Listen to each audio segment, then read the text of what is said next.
တို့ရင်တော့ပေါင်းမှုခေပေါ့ငါတို့ကစမူစာနာမည်ရတာ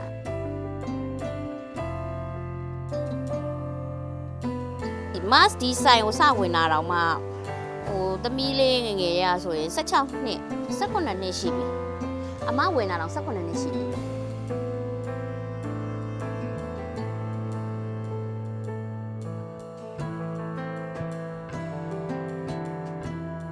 အဖိုးဖွားပေါ့ဖိုးဖွားကနေမိဘပေါ့မိဘတွေကနေအကိုတွေရှိကနေအမလက်သွဲပြီးယူလာတော့18နှစ်ရှိပြီ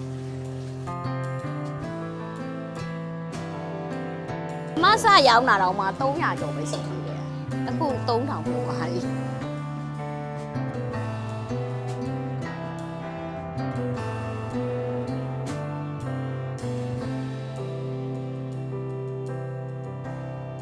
အပြစ်ကတော့ဖယ်ထားရတာပေါ့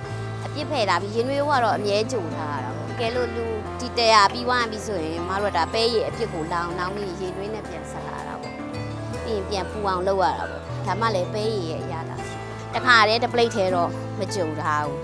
ပဲရည်ကလည်းအကျိုးအများများသွားတဲ့ခါကျတော့ပဲရည်ရဲ့အရာတာပြောက်တယ်စမူသာပြာကျော်ဆိုလဲမတို့ခုဒါဆိုရင်ပွဲ90လောက်ကျော်ပြီးတင်ပြီ50ကုန်သွားပြီဆိုရင်နေကင်းတကြောကြတော့နေကင်းတော့မနေပါဘူးအဲ့လိုကုန်တဲ့ပုံမှာမသိပြီးတော့ပြန်ပြီးတော့ကြည့်ဟုတ်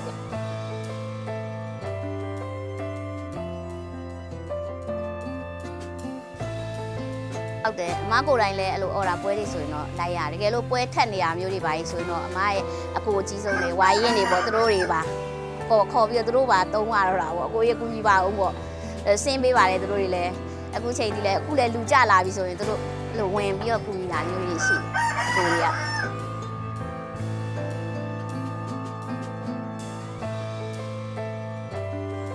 ဒါလည်းမိသားစုဆိုင်မယ်ဒါမတို့ဆိုတာတစိမ့်တယောက်မှမရှိ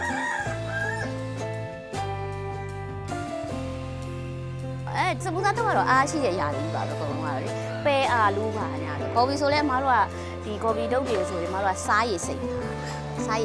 မှဒါမှမဟုတ်ကော်ဖီတွေဆိုရင်မတို့ကော်ဖီတွေတောက်တောက်လေးဖြစ်ပြီးတော့စားရည်နဲ့စိတ်ထားစားလိုက်ရင်ဟိုကျွတ်နဲ့နေနေတာ။အဲ့ဒါဆိုကော်ဖီက1ရက်ကနေ2ရက်ဆိုရင်နည်းနည်းအနက်ပါတက်တယ်။အဲ့ဒါကြီးထိန်းရတာပေါ့။ဒါကြောင့်မို့လဲဒီလောက်260ထိန်းလာနိုင်တာလေ။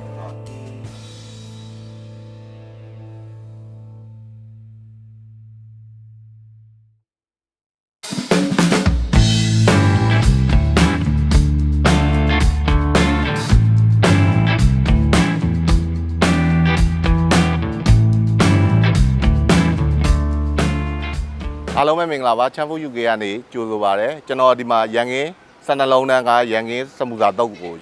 ဆိုင်ကိုရောက်နေပြီဒီဆိုင်ကရန်ကင်း12လုံးတန်းမီးပွိုင်းတာပေါ့နော်မီးပွိုင်းတာမှာရန်ကင်းလမ်းဆို3ထိပ်မှာရှိတယ်ဆိုင်ကပိတ်ရက်မရှိဘူးဗျမနက်10နာရီလောက်ဆိုရတယ်ညနေ9နာရီ6နာရီလောက်ထိရတယ်သူကဒီဆိုင်မှာမနက်တည်းကတစ်ခါလေးအကုန်လုံးတန်းလောက်ထားမှာမဟုတ်ဘူးကုန်သလောက်ကိုနည်းနည်းချင်းစီပဲစမူစာရေးဘေးအကျော်ကိုကြော်တယ်အရေးကိုဆိုလဲအဲ့လိုမျိုးတည်ပြီးတော့ကုန်သလောက်တော့တစ်ခါကုံသွားပြီးမှနောက်တစ်ခါထပ်လှုပ်ထားဆိုတော့အများအားပူနွေးလေးနဲ့စားလို့ကောင်းတယ်ကဲကျွန်တော်လည်းဒီလိုလိုက်ခဲ့ကြည့်ပါမိုက်စမူစာတော့တပွဲစားမယ်ဗျနည်းနည်းပဲထည့်မယ်နော်ဟုတ်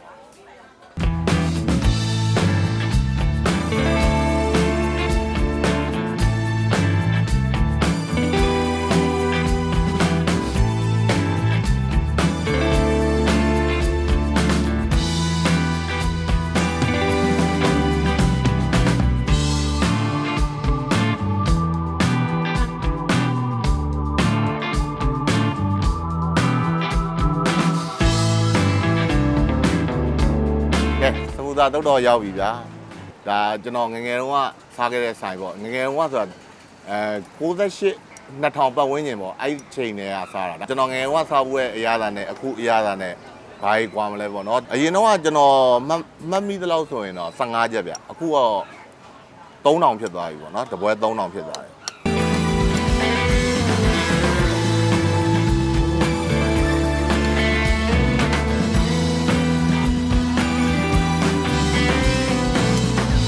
ဒီမှာတော့စမူစာတော့ပြင်ဟိုဒီဆိုင်မှာနာမည်ကျစမူစာဒီတိုင်းအလွတ်တွေလည်းရောင်းတယ်စမူစာတစ်ခုကို900 ရာကျော်တစ်ခုကို250ပြီးတော့ဒီသူပေးထားတဲ့အရာသာကိုမှဟိုကပြင်းကျင်တယ်ဆိုရင်လည်းဒီမှာငရုတ်သီးစိမ်းမဆလာစားငရုတ်သီးမှုံပေါ့နော်အဲ့အရာတွေလည်းရှိတယ်အချင်းလည်းရှိတယ်ကိုယ့်ဘက်ကိုပြင်လို့ရတယ်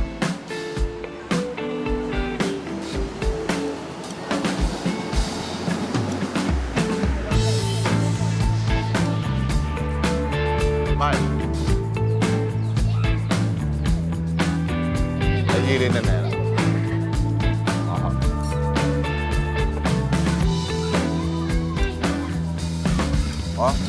ဒီစမူစာတော့ကျွန်တော်ကအရင်နဲ့ကြိုက်တာပေါ့နော်အရင်နဲ့မကြိုက်တဲ့လူတွေဆိုတော့လေစမူစာတော့ကိုအချောက်တုပ်ပေးရဗျ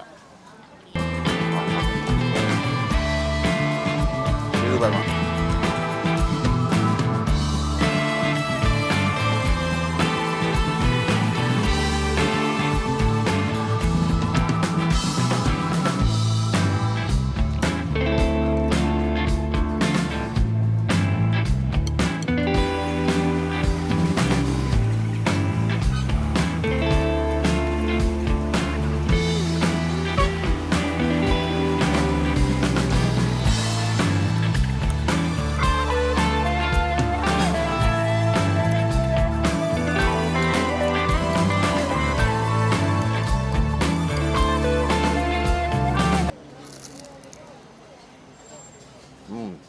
ဟုတ်တယ်ဗျသူစမူစာထဲမှာအာလူးတွေအများကြီးပဲတော်တော်ကောင်းတယ်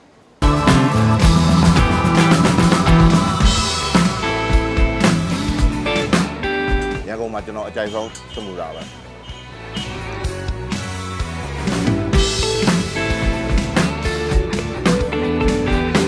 ကဲဒီနေ့ကတော့ဒီလောက်ပါပဲဒီဆိုင်ကိုစားပွဲလူတွေလည်းရှိတယ်စားပွဲလူတွေလည်းလာရောက်စားဆန်းစားကြည့်ဖို့ပေါ့နော်ဖိတ်ခေါ်ပါတယ်နောက်တစ်ပတ်မှလည်းတခြားစားတောက်တွေနဲ့ပြန်လာခဲ့ပါ